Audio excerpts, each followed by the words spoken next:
Hello everyone, welcome back to my channel.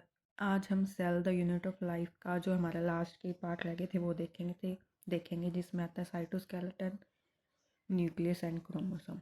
हम start करते हैं साइटोस्केलेटन से। साइटोस्केलेटन प्रोटीनेशियस स्ट्रक्चर प्रेजेंट होते हैं साइटोप्लाज्म में। साइटोस्केलेटन के बहुत सारे फंक्शन होते हैं, जैसे कि mechanical support, motility, maintenance and shape of cell. Cytoskeleton 3 types के हैं: microtubule, microfilament, intermediate filament. Microtubule है वो सिली एंड फ्लैजेला में and basal body and centriole में प्रेजेंट होते हैं। माइक्रोफिलामेंट एक्टिन प्रोटीन जो मसल कॉन्ट्रैक्शन में होता है, यहाँ वहाँ पे हम इसको पढ़ते हैं। एक्टिन की स्ट्रक्चर यहाँ पे नहीं पढ़ाएंगे, ठीक है। इंटरमीडिएट फिलामेंट होते हैं, लैमिन प्रोटीन होता है, न्यूक्लियस के अंदर ये प्रेजेंट होते हैं। देखिए, हमें पता है कि जो न्यूक्लियर मेम्ब्रेन है वो पोरस होती है, बीच में पोर्स होते हैं, तो उसके अंदर की साइड ये लेयर प्रेजेंट होती है लैमिन प्रोटीन की। अब हम देखते हैं microtubule. Microtubule made up of tubular protein का बन के बना होता है। ये 2 टाइप के होते हैं, alpha tubulin, beta tubulin. Alpha tubulin और बीटा ट्यूबुलिन डाइमर बनाते हैं, ठीक है। ये डाइमर फिर पॉलीमराइजेशन होकर बनाते हैं प्रोटोफिलामेंट, ठीक है। ये 13 होते हैं, 13 प्रोटोफिलामेंट मिलके बनाते हैं एक माइक्रोट्यूब्यूल। माइक्रोट्यूब्यूल एक होलो सिलेंड्रिकल स्ट्रक्चर होता है, ठीक है। यहाँ पे डायग्राम में आप बनाओ तो 13 बनाना, ठीक है। ये हो गया माइक्रोट्यूब्यूल। अब माइक्रोट्यूब्यूल की अरेंजमेंट 3 टाइप्स की है। सिंगलेट भी हो सकती है जिसमें 13 प्रोटोफिलामेंट होंगे। डबलेट होती है तो उसमें एक 13 का होता है, एक 10 का होता है। एक होती है ट्रिपलेट, ट्रिपलेट में एक 13, एक 10, एक 10। अब माइक्रोट्यूब्यूल की फॉर्म्स, ये 2 तरीके का अरेंजमेंट पाया जाता है। 9+2 सीली एंड फ्लैचुला में, 9+0 सेंट्रियोल एंड बेसल बॉडी में। जो सीली एंड फ्लैचुला में 9+2 होता है उसमें 9 डबल माइक्रोट्यूब्यूल्स होते हैं पेरिफेरी पे और 2 सिंगल माइक्रोट्यूब्यूल होते हैं सेंटर पे, जो आपको डायग्राम में दिख रहा है, ठीक है।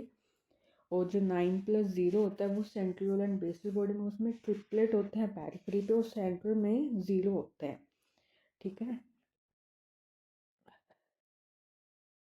ये आपको एक डायग्राम ये दिखा देते हैं, ये देखो 9 पेरिफेरी पे है, 2 बीच में है, ठीक है। ये आपस में एक दूसरे से कनेक्टेड होते हैं इंटर डबलेट ब्रिज से। किससे? इंटर डबलेट ब्रिज से, ठीक है। और सेंटर से कनेक्ट होते हैं रेडियल स्पोक से, और जो ये अंदर वाले होते हैं ये सराउंडेड बाय होते हैं सेंट्रल शीट, ठीक है। अभी हम ये हो गया। अब हम देखते हैं सेंट्रोसोम एंड सेंट्रियोल में। इसकी डिस्कवरी बोवेली ने की थी। सेंट्रोसोम एक ऑर्गेनेली होता है जिसके अंदर 2 सिलेंड्रिकल स्ट्रक्चर होते हैं, सेंट्रियोल्स। आपने ये टर्म्स याद रखनी है, सेंट्रोसोम एंड सेंट्रियोल्स। सेंट्रियोल्स होते हैं सेंट्रोसोम में। ये होते हैं, एक प्रॉक्सिमल होता है, एक डिस्टल होता है, ठीक है। एक दूसरे के परपेंडिकुलर होते हैं। ये एक ए मेम्ब्रेनस ऑर्गेनेली होती है। इसके अंदर 9+0 अरेंजमेंट होता है। इसको हम कार्टविल स्ट्रक्चर भी बोलते हैं, ठीक है। अब सेंट्रोसोम का फंक्शन क्या होता है? Formation of basal body and spindle apparatus during cell division, ठीक है। बेसल बॉडी होती है जहाँ से सीली एंड फ्लैजेला अराइज होते हैं और उस बेसल बॉडी की फॉर्मेशन करता है सेंट्रोसोम एंड सेंट्रियोल्स। नेक्स्ट आता है न्यूक्लियस। न्यूक्लियस की डिस्कवरी रॉबर्ट ब्राउन ने 1831 में की थी। स्टडी ऑफ न्यूक्लियस को कैरियोलॉजी बोला जाता है, ठीक है। न्यूक्लियस है वो सभी प्रोकैरियोट्स यूकैरियोट्स में प्रेजेंट होता है, ठीक है। मेम्ब्रेन बाउंड ऑर्गेनेली होती है, नॉन मेम्ब्रेन बाउंड न्यूक्लियड होती है, लेकिन ये एब्सेंट होता है मेच्योर आर्किसिस में, प्लांट्स के sieve cell and sieve tube cells में। अब न्यूक्लियस यूनिन्यूक्लिएट भी हो सकता है, बाईन्यूक्लिएट भी हो सकता है, मल्टीन्यूक्लिएट भी हो सकता है। यूनिन्यूक्लिएट कॉमन होता है एनिमल्स में, सेंट्रल में प्रेजेंट होता है प्लांट्स में, पेरिफेरी पे प्रेजेंट होता है। बाई न्यूक्लिएट न्यूक्लियस पैरामीशियम में प्रेजेंट होता है। मल्टी न्यूक्लिएट होता है सिंसिटिकल एंड सियोनोसिटिक। सिंसिटिकल एनिमल्स में मसल्स में होता है और प्लांट्स में कोकोनट मिल्क। न्यूक्लियस की स्ट्रक्चर देखते हैं।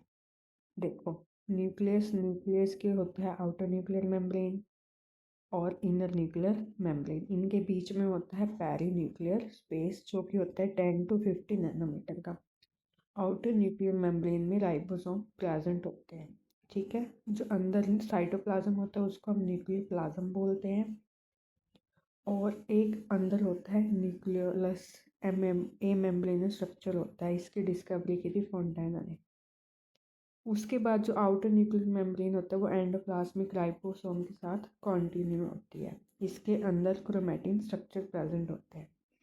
अब हम देखते हैं न्यूक्लियर प्लाज्म में क्या क्या प्रेजेंट होता है। न्यूक्लियर प्लाज्म में होता है nucleolus site for synthesis of ribosomal RNA और क्रोमैटिन। क्रोमैटिन की डिस्कवरी फ्लेमिंग ने की थी।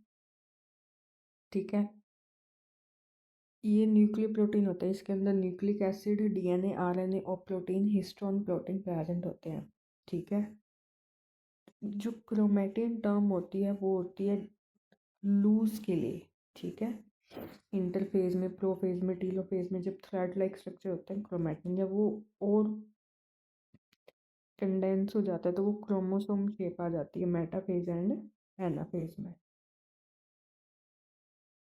अब हम देखते हैं क्रोमोसोम की स्ट्रक्चर। क्रोमोसोम की स्ट्रक्चर ऐसे होती है, इसके बीच में प्रेजेंट होता है सेंट्रोमियर। यहाँ से सिस्टर क्रोमैटिड्स अटैच होते हैं। एक ये शेप होती है, एक ये शेप होती है।